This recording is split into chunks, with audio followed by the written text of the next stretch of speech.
Hey everyone, welcome back to my channel. So today I'm going to do an interesting one. I certainly have not read as many books as most, book talkers and booktubes and book Instagrammers read. I only really started, back in July, or I think it was June, like starting getting back into my reading, because I used to read quite a lot when I was younger, and I just thought, you know what, I'm missing out. I want to like dive into all of these worlds and stories and see what I'm missing out on. And I definitely have read some beautiful books this year, but I've also read a lot of trash. I've read so many books that I feel like I don't understand why they're published. I don't understand how they're getting 4 or 5-star reviews. I don't know who is liking these books. And I went into the hype. I fell down the rabbit hole, as it were, of, listening to other people, seeing them continuously talk about some of these books, not all of them. And obviously I went in and I bought them, and I'm just like, what on earth is everyone talking about? So let's talk about the books that I have really massively disliked this year, the worst books I've read, and then I will probably do a video of the best books I've read, which is a much smaller list, but probably, just a nicer list in general. But yeah, these books are so trashy, so bad. And I don't know, I mean, I'm not a writer, so I can't say I could write better, but certainly I feel like my ideas would be better than some of these books. But anyway, let's get into it. All right, this really is in no particular order. Most of these got 1 or 2 stars. I did rate some books that I DNF'd this year, and I'm not actually some of these I did DNF like halfway through. But there's some where I DNF'd and I'm not including them in here because I just don't think it's fair. But anyway, let's start with this one. This one I just fell into the hype. This is The Pumpkin Spice Cafe by Laurie Gilmore. This one, obviously it came out for a fall autumn, right? So it was like the perfect timing.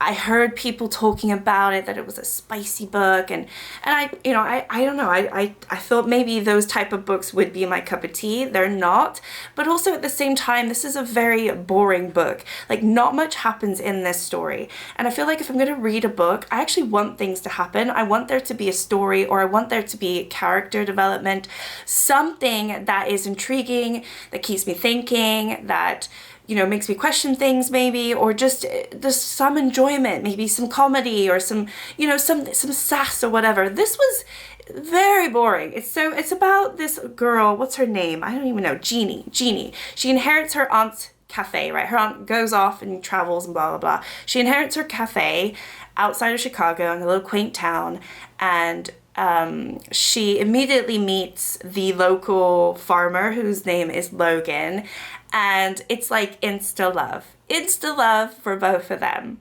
But the thing is, it's just so boring, and it's just so stupid, because the whole town is like really protective of Logan because he got his heart broken like a year ago from this city girl who visited the town. They fell in love, and then she was like, no, I want to go back to the city, and kind of left him and dumped him, right? That's his tragic story, right? Which everyone gets their heart broken, like, but it's just like the way it's like so heavily emphasized and like spoken about like it was truly traumatic, whereas I really think that's just something that happens. Some people just don't want to be with you, and that is life. But yeah, I don't know, she used it as a crutch for their relationship, because then he's always questioning Jeannie if she's going to leave town again and break his heart, and that's really the only conflict that they have.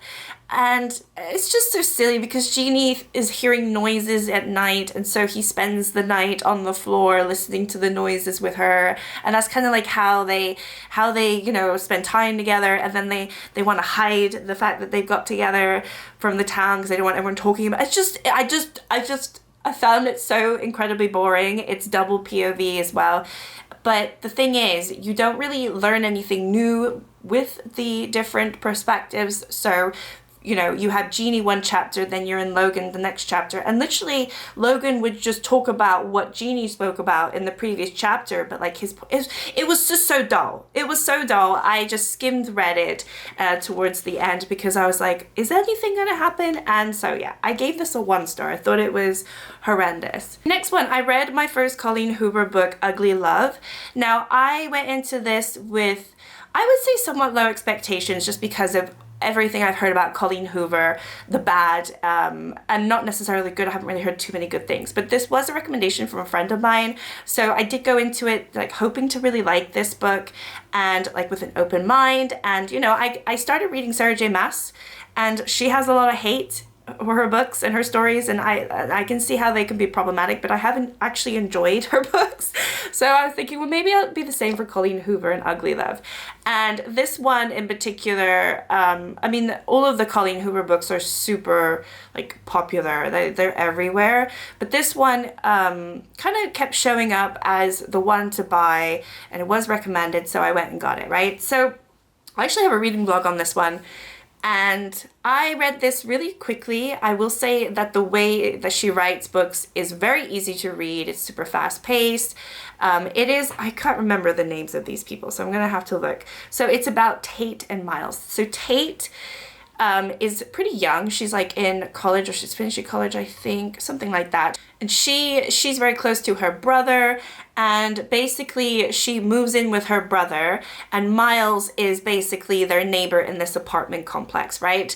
And he lives like across the hall or something, very, very close nearby. And he's friends with her brother, and they develop a relationship. But basically the problem with Miles is he has a really big traumatic past. I will say it is very like comparing this trauma to the one in Spice, this literally is trauma, and I'm like surprised that this is even in a book, to be honest, because it actually is pretty awful. But I couldn't really get behind it. So you don't really learn about what happens in his past until like the very end. You do get a little bit of a double POV, but in a strange way, you kind of see his past perspective and like what happened to him 10 years ago, and that kind of develops throughout the book. As their relationship is like on and off. He's like hot and cold with her all the time. He's basically like, I want you, but I don't want to be in a relationship with you. I will never be in a relationship with you. And she's like, okay, fine, that's great.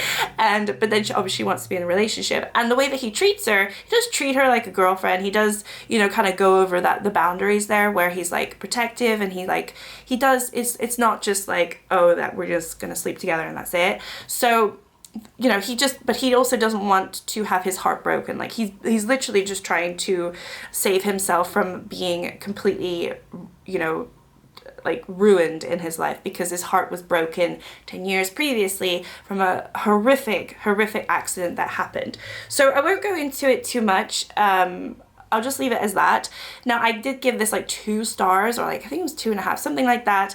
And I just felt like the way that people talk about this book, they talk about it how it's just an amazing romance book, it's so lovely and blah blah blah, but actually it's really not. It's very ugly. It's called Ugly Love for a reason, and the way that I've seen people talk about it really puts me off, because it's like they're romanticizing about the ugly side of it, really. And there is a lot of ugliness in this book with how he treats Tate and you know, their relationship as a whole. And I really just can't get behind it. And then also at the end, it's like, oh, he's forgiven, and we're, you know, and it's like resolved in 3 months. And I'm just like, I didn't really enjoy that. But so I just feel like this was, you know, really one of the worst books that I read this year, because it really didn't deliver what I feel like it should have delivered based on what other people have said about it. Had they said, oh, this was a very like, it's not even a tragic love story, it's just awful. It's just an awful book. So yeah, this one I would not, like, none of these books I would recommend to anybody. This one I wasn't going to put on the list because, to be honest, all of these books that I'm talking about I'm unhauling, aside from this one, because it is part of a set. So I did read the second book of the Nyaxa series. This is The Ashes and the Star-Cursed King by Carissa Broadbent. I just don't have the cover for it. So this I recently read. It was obviously nominated for Good Choice Awards for the fantasy section, romantasy section, sorry. and I gave it a 2-star. It was really, really bad. It's like over 600 pages or 600 pages, and it just dragged so much. The first book did have issues with it, but I very much enjoyed the story. I liked the vampire aspect of it, and I gave it 4-star. And this one, I just wouldn't recommend to anybody. I think it's going to be a huge waste of your time. Nothing actually happens. There's no character development. By the end of this book, the characters are the same. Like, there's nothing that's really changed other than they've got over their little conflict. But aside from that, I really don't feel like anything is actually different by the end of the story. And even the story, it's just like, it's not developed properly. There's not enough world building. There's not enough descriptions of the action scenes and the huge war, because there is a huge war in this. And it's kind of like in the back, you know, it's like the background noise, and really Carissa focuses on their love story, but it's like, I don't really care. And I don't like the way that she's done it. So I wouldn't recommend this to anyone. I really do think it's one of the worst books I read this year. And it's just a huge book too. It's enormous and it's just so bad. So yeah, wouldn't recommend that. Don't believe the hype on Goodreads. There's a lot of 4- or 5-star reviews. Don't read it. I mean, you can if you want, but I just don't think it's worth it. Okay, I think this is probably my all-time worst book that I've ever read in my life, or attempted to read, because this one I did DNF at like 98 pages, right? Because I was like, that's just too much for me. So I thought this was going to be a dark romance, but like still, you know, like readable in a way, and not just pure smut. And this is like the other way. So I picked up Court of the Vampire Queen by Katie Robert. I didn't know anything about this book going into it, other than the description in the back, and I really wish that I had. Actually, on Goodreads, they actually have changed the title of this book, where they've put like what it really is, and it's basically erotica. It really is. So if had that been on Goodreads, I would have been like, oh, I'm not gonna pick that up. Why am I gonna buy that? But I bought this not knowing it. And I just thought this was going to be another vampire book. It seemed like it was going to be somewhat dark and sinister, but like, you know, like, I don't know, have some sort of romance, obviously, because I read the description, so I did know that there was going to be like 3 people kind of involved, and I thought it'd be like more of a triangle, whatnot. But really, it's about this girl who is like, I think she's half vampire and half not. And her dad thinks she's the scum of the earth because he's a vampire, and he sells her to this vampire to basically feed off of.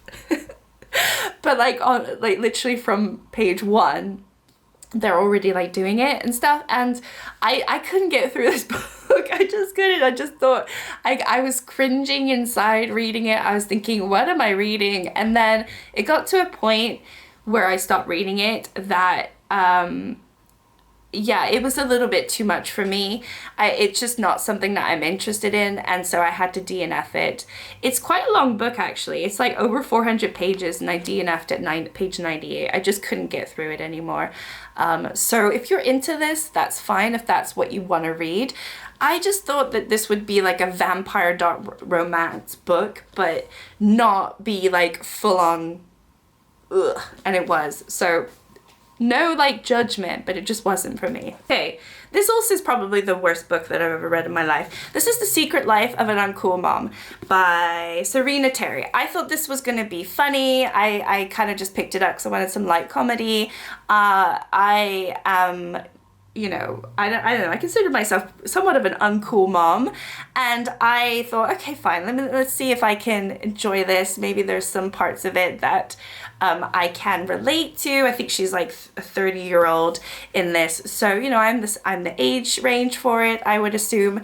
But it feels to me like if she's 36 in this book, it seems like I'm talking about the main character, it seems like it was written by somebody who is in their 50s or 60s, writing about being in their 30s and knowing what it feels like. Because, you know, listen, I'm in my 30s and I could not relate to this woman at all. She seemed like a completely different generation to me. And her uncoolness was like so beyond what I feel, and it wasn't funny.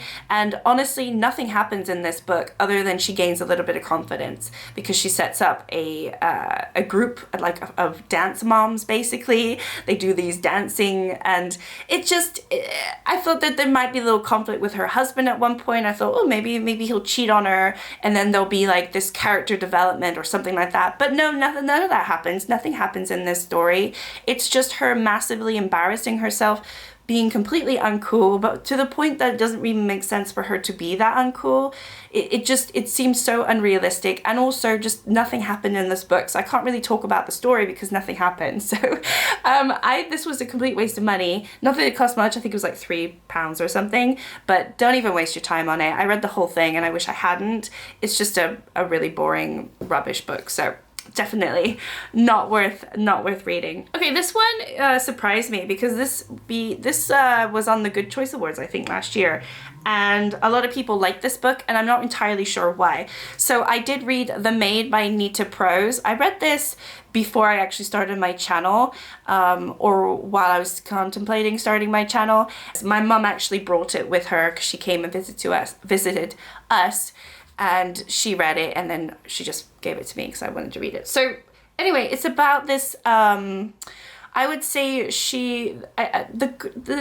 what's the girl's name? Molly. She's Molly. She's a maid in this high class hotel, I would say. They have celebrities and rich people that stay there, and she is, I would say, neurodivergent. We're not entirely sure, but she's definitely on the spectrum, and like a part of me really enjoyed that because I really I have a connection with that myself, just in my family. I wanted to read about that. I thought it was interesting. So I liked that aspect of the book. However, the mystery and like basically she finds somebody dead in the hotel room, and it's like a murder mystery. That's kind of basically what it is.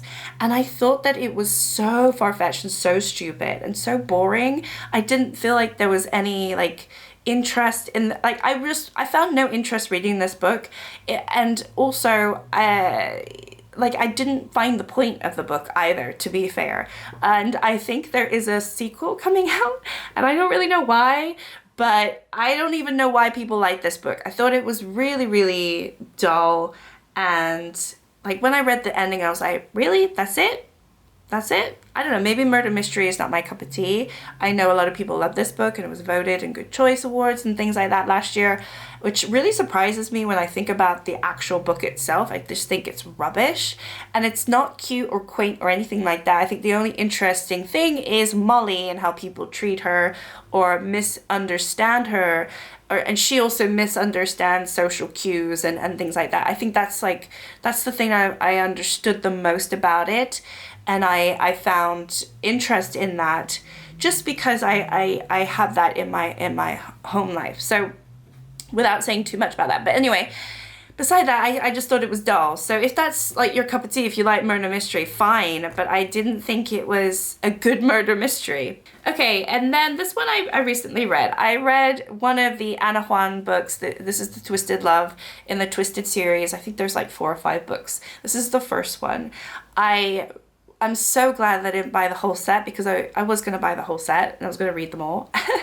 And I'm really glad I didn't. I just picked up this one because I just don't think this type of writing is my thing. Maybe dark romance and things like this is not my thing, or I just don't think that they're written in a way that I enjoy them. I just don't think they're really that good, to be honest. I think they're really easy to read, and you know, you don't really need any brain cells to actually get through the book, but it wasn't even entertaining, to be honest. So this is about Alex. He is basically a gangster, or he's like in some sort of he's like 27. He runs sort of a underground mob thing with his uncle.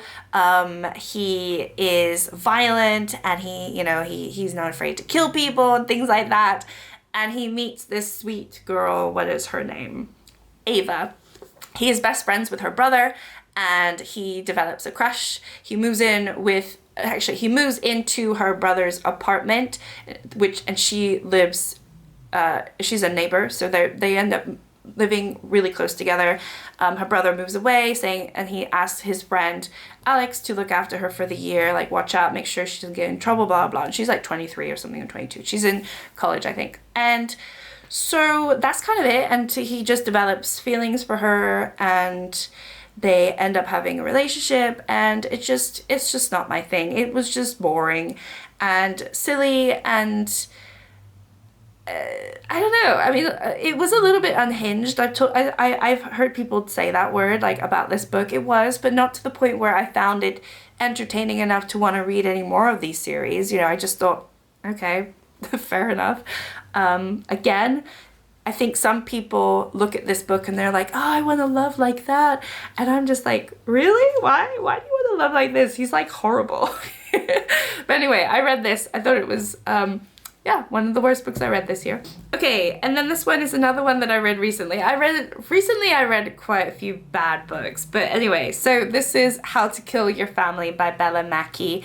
I wouldn't recommend this to anyone. It is just not worth your while. It is very dense the way it's written. It's not easy to read, so I had to listen to it on Audible, and I put it on double speed because I wanted to get through it. It's not even like that long of a book. It's like 300 or so pages. Yeah, 300 pages, but it felt like 500-600 page book. It really did, because there's just so much in the book where I don't really care. So basically, you have Grace, who is in prison for a murder that she did not commit, but while she's in prison waiting for her trial or trying to get released, she basically writes down stories of how she actually did kill her family, which she hasn't been caught for. And it's just so stupid. But also in what she writes in her book, she writes so much other stuff. Like, there's so much backstory to certain things that I just couldn't care. I was just like, really, I stopped listening for a while, and then I would only listen to like the parts that were interesting, which is like when she killed her family. And she's a terrible character. She, it's not even in a funny, you know, I was really hoping that she'd be a terrible character, but I would still like her. I would still find her funny or amusing. I really wanted to root for her, even though I went in knowing she was going to be a horrible person, a horrible character. But she was a horrible character, and I didn't want to root for her. And I found no enjoyment in what she was saying, in, you know, how the story was written. I just hated this story so much. And actually, the more I think about it, the more I feel like I should give it a lower rating. I think I gave it a 2-star, but really, I don't know, I think it should be a 1-star, because it was just really bad. And there is it's not a twist at the end, but there is something that happens at the end.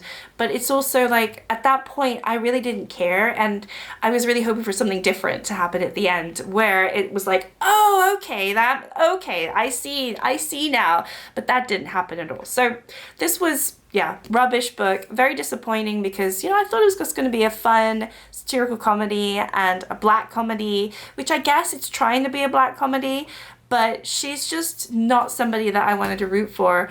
And I was really hoping to root for the bad person, you know what I mean? Okay, and then I have 2 books that are in the same series. So I picked up all of the Lauren Asher Billionaire books, which there are 3 of them.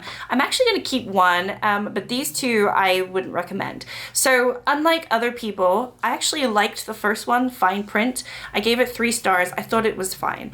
I didn't actually have that many issues with it. I thought that the male character, he's like the, it's like Grumpy Sunshine, like all her books, right? So there's like 3 brothers, and they are inheriting basically Disneyland, but it's called Dreamlands in this, from their grandfather. And in the grandfather's will, he has specific things that they need to do in order for them to gain their inheritance and really like take over the business and stuff like that. So the first book, you actually follow the middle brother. I don't really recall the name. And he's super grumpy, but you meet the girl, and she's sunshine trope, and, you know, I actually liked that story. I thought it was fine. I had no issues with them. But then I also read these 2, so I've got Terms and Conditions and Final Offer. So Terms and Conditions is about the older brother, and he is so unlikable. I couldn't get into this book even from the start. He is the boss, and basically it's about him and his secretary, and or like his PA, whatever. She's been with him for a few years, and there is absolutely no way that she would ever fall in love with this guy, because he has never shown any reason for her to like him. He is a horrible human being. It's not like they met and I don't know, he's hiding some, like, they're all trying to hide some trauma inside them, which I find, like, their dad is really horrible and everything like that. But I felt like with this book, it was really bad, and I just thought she deserved better than him. I think his name is Declan, yeah. Iris deserves better than him. She was just so out of his league on so many different levels. And basically they have to, I think the reason why this just felt really forced, because in his inheritance he needs to marry somebody for love, and so right at the start of the book they actually hired this girl to marry him, but she backs out. So then Iris is like, I'll do it. Really? Okay, fine. I mean, you have to marry him and have a baby with him as part of the contract. I mean, and she just says, yes, I'll do it. Like, it's her idea to do it in the first place. And no single woman would really do that unless she actually had some love for him. But there's no reason why she would actually have liked him, unless she just is a masochist, to be honest, because he's just always been nasty. And I feel like through the whole book, he's nasty to her. It's not like he's nice to her and then nasty to everyone else. I mean, that's how it ends up being. But I do feel like throughout the whole book, he's just he's a horrible person. So I really didn't like that. And then I read the Final Offer, which is about the third brother, and this is the youngest brother. And I was hoping that this would be a good one, because I read in the comments this is the best one out of the three. But I also read that the first one out of three is the worst, and that is the one that I like the best. So I went into this low expectations, but also just kind of hoping it was better than Terms and Conditions. But actually, I couldn't even finish this one. I had to DNF it halfway through. It is about Callahan, or Cal, and Alana. And basically, he goes back to childhood sort of house, and Alana is living there. It's his childhood girlfriend or whatever, or like, you know, when they were like late teens or early 20s. And he, like, this one's all about his substance abuse. Like, he is an alcoholic, he's a drug addict, and everything like that. And I don't know, I just thought, like, I didn't like it. And I found his character in Terms and Conditions to be really nice. He actually seemed like the nice brother of the three, but then in this book he seemed like an asshole again. And I didn't like the flip, and he didn't seem to, like, I'm sure by the end of the book he, like, you know, obviously stops being an addict, he cleans up his way, and they end up together. I'm sure that's what happens, right? But I just didn't care. I honestly lost interest because I found his character to be so horrible, so awful. And I also found Alana to be kind of annoying, and just, I don't know, I just didn't like her. So I wouldn't recommend these books. I just don't think they're written very well, if I'm all that honest. I know Lauren Asher has loads more books coming out, like different trilogies, but I don't think she writes very well. So those are all of the books that I have absolutely hated reading this year, and I would not recommend to anyone, not even my worst enemy, to read them. I wouldn't recommend these books to anybody. So that is a shame. They're my worst books of the year so far. I have, as of today, read 49 books this year, and I'm really proud of myself, because since I just started like in July, I think that it's half a year. So I'm hoping that I can double that next year, right? Because I'll have a full year of reading, maybe even more, but we'll say 100 books. I'm really hoping that I read better books next year. You know, part of this was really trying to figure out what type of books I like and what type of books I don't like. And I think I'm realizing I don't like these dark romances. I don't like silly romances either, where, you know, you have like, you know, the different books that all line with each other and also sort of like the same family and stuff. I'm learning that I don't like that. And yeah, it's interesting to see. I mean, they're all kind of, a lot of these are similar, but then, you know, there's like this thriller, which I was hoping would be better, and the murder mystery, which was awful, and the romantasy, which was awful. It's just, you know, I don't want to be reading crap books and wasting my time, and I feel like a lot of these wasted my time. And yeah, aside from the Ashes and the Star-Cursed King, I'm actually going to be unhauling all of these books. I don't want to keep them. There's no need to. I will never recommend them, never read them again. Anyway, thank you so much for watching. Like and subscribe if you'd like to. I know that I've been very slow at pushing out content recently. I just took a back seat for a long time. And I am still reading quite a lot in the background. I'm still trying to film 2 vlogs, but I don't even know at this point if they'll ever be posted because it's taken me a long time to read them. But yeah, anyway, hope you enjoy regardless, and I will see you all soon. Bye.